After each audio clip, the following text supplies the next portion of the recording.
देखिए, तेलंगाना स्टेट में तेलंगाना गवर्नमेंट की जानिब से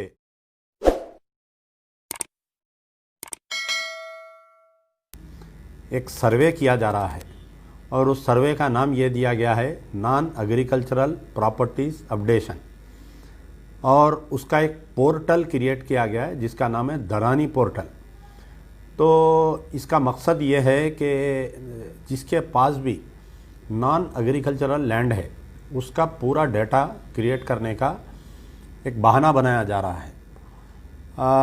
जो भी प्रॉपर्टीज़ ख़रीदते हैं या प्रॉपर्टीज़ बेचते हैं तो उसका पूरा डाटा जो है रजिस्ट्री डिपार्टमेंट का रजिस्ट्रेशन डिपार्टमेंट में रहता है। आप जो टैक्स देते हैं उसका बलदिया में उसका डाटा रहता है। लैंड सर्वे एक रिकॉर्ड्स जो रहता है उसके अंदर पूरा डाटा रहता है। जब आप लाइट का मीटर लेते हैं तो इलेक्ट्रिसिटी डिपार्टमेंट में उसका डाटा रहता है। आप उस मकान पे अगर पानी का कनेक्शन लेते हैं, वाटर कनेक्शन, तो हैदराबाद मेट्रोपॉलिटन वाटर बोर्ड के पास आपका पूरा डाटा रहता है। तो ये तमाम यानी हर वो डाटा रहता है जो प्रॉपर्टी का होल्डर है उसका जो है जितने भी रजिस्टर्ड प्रॉपर्टीज़ है इनको पूरों को आधार कार्ड से लिंक किया गया है। आधार कार्ड में उसका डाटा रहता है। लेकिन हालिया असेंबली में अचानक से चीफ मिनिस्टर साहब ने एक ऐलान करते हुए ये कहा कि नॉन एग्रीकल्चरल प्रॉपर्टीज़ अपडेशन करने वाले हैं हम, सारा रिकॉर्ड एक जगह पर करेंगे। तो कई लोगों की नज़र से इसका नहीं गुजरा, लेकिन 1 अक्टूबर के दिन मेरा इत्तेफाक हुआ था एक बल्दिया दफ्तर को जाने का। जब मैं गया तो वहाँ पर एक फॉर्म, ये जो नॉन एग्रीकल्चर प्रॉपर्टीज़ अपडेशन का ये फॉर्म मेरे हाथ को लगा। इस फॉर्म में जो है टोटल 10 स्टेप्स है, यानी 10 कॉलम दिए गए हैं। आपके घर पे बलदिया की तरफ से लोग आएंगे। बलदिया में इतना स्टाफ नहीं है तो टीचर्स, गवर्नमेंट टीचर्स को, रेवेन्यू डिपार्टमेंट के स्टाफ को एनरोल किया गया है। आपके हर मकान पर आकर किसके नाम पे मकान है, प्रेजेंट ऑक्यूपायर कौन है, ये तमाम तफसीलात लेने की कोशिश की जा रही है। मकान किसके नाम पे है, रजिस्ट्रेशन डिपार्टमेंट में पूरा रिकॉर्ड है। आप किससे ख़रीदे, ओपन प्लाट लिए या घर बनाए, कितनी बिल्डिंग है वो टैक्स डिपार्टमेंट में पूरा है जिसके हिसाब से टैक्स आता है। तो आया ये अपग्रेडेशन क्यों किया जा रहा है, ये डाटा क्यों क्लियर किया जा रहा है। जब मैंने फॉर्म को गौर से देखा तो इसके अंदर जो 9 स्टेप्स है उसमें स्टेप नंबर 2 में क्या है कि serial number, T PIN number, house door number, owner name, owner mobile name, status and buttons to select, यानी यहाँ तक ठीक है। फिर उसके बाद में स्टेप नंबर 3 में ओनर नेम, फादर नेम या husband name, age, gender, caste. अब आप बताइए कि हुकूमत को जो है प्रॉपर्टी के ओनर से कास्ट के बारे में क्यों पूछा जा रहा है, पहला शक हमारा यहाँ पर है। फिर उसके बाद में यह है कि स्टेप नंबर 4 एक है, स्टेप नंबर 5, 6, 7, 8, 9, यहाँ पर एक 9 स्टेप नंबर में यह है कि प्रॉपर्टी ओनर्स के family members and their details.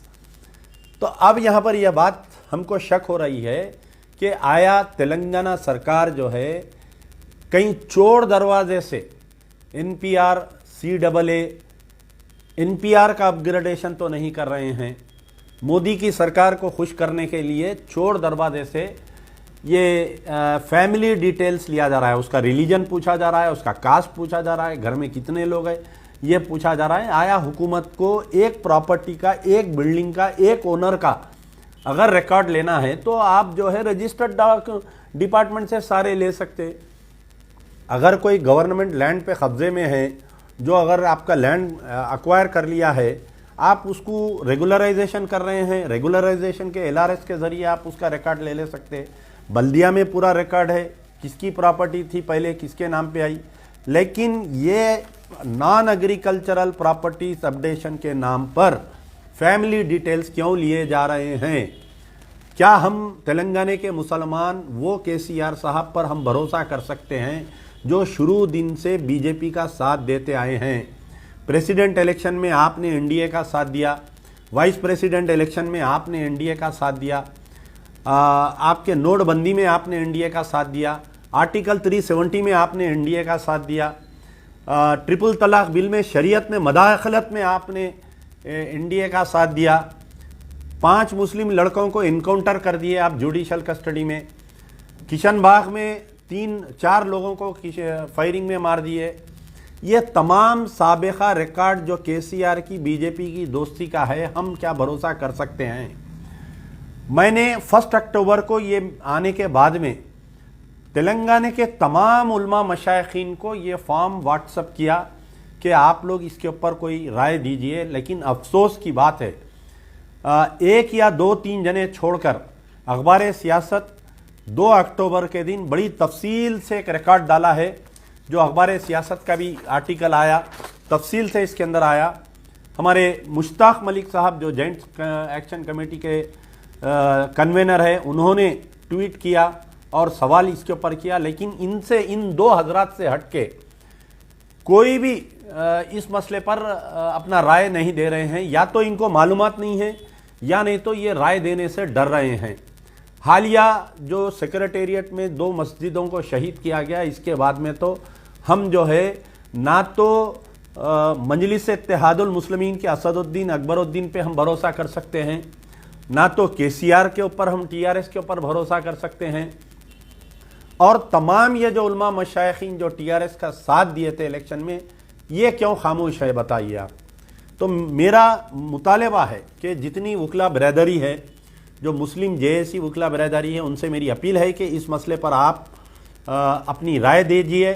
और मेरी जो टीआरएस के अगर कोई मुस्लिम कायदीन हैं तो उनसे भी मेरी गुजारिश है, ख़ास तौर पर महमूद अली साहब से, कि आप जो है साबिक़ा में रेवेन्यू मिनिस्टर रह चुके हैं, आपको ख़ुद मालूम कि आपने कई मरतबा ये दावा किया है कि हमने सारे डिटेल्स ले लिए। आपको मालूम होना चाहिए कि जिस वक्त तेलंगाना अलग होने के बाद में आंध्रा और तेलंगाना के लोगों का एक सर्वे किया गया था, वो सामाग्रह बोल के सर्वे किए थे, 1 दिन की छुट्टी, कोई घर से नहीं निकलना।